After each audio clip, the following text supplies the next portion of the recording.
नमस्कार मित्रांनो. ओम नमः शिवाय. श्री शिवाय नमस्तुभ्यम.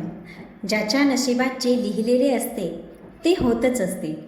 आपण कितीही आटापेटा केला तरीही भाग्यापेक्षा मोठे काहीच नाही. भाग्य बलवान असेल तर सर्व काही मिळू शकते असे आपण सर्वांच्या तोंडून ऐकत असतो. हे खरे आहे का? चला तर मित्रांनो, आजच्या व्हिडिओतून आपण बघूया आपल्या नशिबातील आपण बदलू शकतो का. चला तर मग व्हिडिओला सुरुवात करूया. मित्रांनो, चॅनलवर नवीन असाल तर लाईक आणि सबस्क्राईब अवश्य करा आणि कॉमेंटमध्ये ओम नमः शिवाय लिहायला अजिबात विसरू नका. नशिबात असते ते होणारच आहे, पण आपले कर्म आपले भाग्य बदलू शकतात. आपणच आपले भाग्य बलवान करू शकतो आणि उद्ध्वस्तही करू शकतो.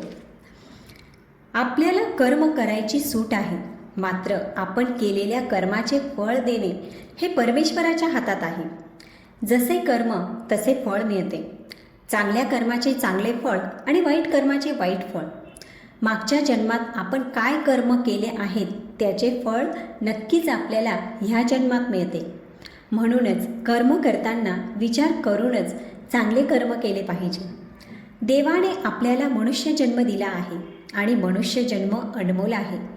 मनुष्य जन्मातच चांगले कर्म करून आपण मोक्षाची प्राप्ती करू शकतो. या जन्म मरणाच्या फेऱ्यातून आपल्याला मुक्ती मिळू शकते.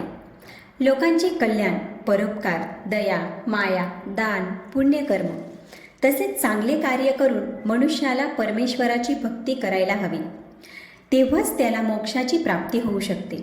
मित्रांनो, कर्मानेच मनुष्याचे भविष्य उज्ज्वल होत असते आणि कर्मातूनच भविष्य बिघडतही असते.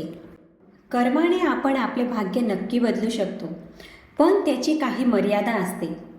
आपण म्हणतो कर्माचे फळ लगेच का मिळत नाही, तर मागच्या जन्मातील कर्माचे फळ आपल्याला ह्या जन्मात का मिळते. चला मित्रांनो, आता जाणून घेऊ आपल्या भाग्यात काय काय लिहिलेले आहे जे आपण बदलू शकत नाही. पहिले आहे आपले वय. आपल्या वयाची मर्यादा, आपण किती जगणार आहोत हे आधीच निश्चित झालेले असते. एखादे मूल आपल्या आईच्या गर्भात असतानाच त्याचे वय निर्धारित होत असते. कोणी 90 वर्ष जगतात तर कोणी 100 वर्ष आणि कोणी तर अगदी कमी वयात त्यांना मृत्यू येत असतो. पृथ्वी तलावर जेवढेही जीवजंतू आहेत, पशुपक्षी आहेत, त्या सगळ्यांचे वय पहिल्यापासूनच निश्चित असते. आणि दुसरे आहेत ज्ञान.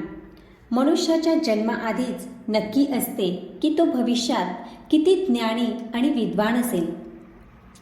कोणी अतिशय तेजस्वी बुद्धिमत्तेचे असतात तर कोणी सामान्य बुद्धिमत्तेचे, तर कोणी अतिशय मंदबुद्धीचे असतात.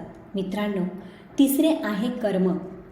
शास्त्रानुसार कर्मानेच ज्याचे जीवन बदलत जाते. कितींचे जीवन अतिशय सुखमय असते तर कितींचे जीवन अतिशय दुःखाने भरलेले असते.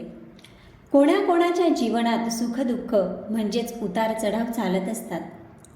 म्हणतात ना, नशिबापेक्षा जास्त आणि वेळेच्या आधी कोणालाच काही मिळत नाही. चौथे आहे धनसंपत्ती.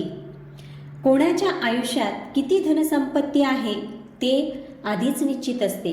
कोणाला अचानक धनप्राप्ती होत असते, कोणाला वाडवडिलांकडून वारसागत मिळत असते.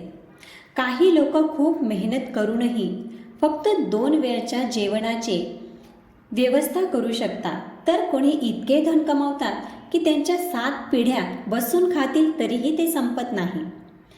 ज्यांना खूप धन पैसा मिळत आहेत त्यांनी नक्कीच मागच्या जन्मात खूप दान पुण्य केले असेल आणि जे गरीब आहेत त्यांनी मात्र मागच्या जन्मात चांगले कर्मही केले नसतील आणि दान पुण्यही केले नसेल. कोणालाच फुकटचे काहीच मिळत नाही. निसर्गाला आपण जेवढे देतो त्याच्या कितीतरी पटीने ते आपल्याला परत देत असते. सांगण्याचा अर्थ असा आहे, जेवढे आपण दान केले, मग ते धन असो, अन्न असो किंवा ज्ञान असो, तेच कितीतरी पटीने वाढून आपल्याला मिळते. मित्रांनो, पाचवे आहे लग्न. लग्नाच्या सुद्धा काहीतरी असेच आहे. लग्नाच्या सुद्धा गाठी ह्या वरूनच बांधून येतात असे आपण म्हणत असतो. लग्नाचे सुद्धा आधीपासून नक्कीच असते. कधी कधी तर बघा, आपण लग्न दुसऱ्या कोणाशी करणार असतो पण होते मात्र दुसऱ्या कोणाशी. तर मित्रांनो, आपल्या नशिबात काही गोष्टी अशा असतात की आपली इच्छा असूनही त्या आपण बदलू शकत नाही. मित्रांनो, व्हिडिओ आवडला असेल तर कॉमेंटमध्ये ओम नमः शिवाय नक्कीच लिहा.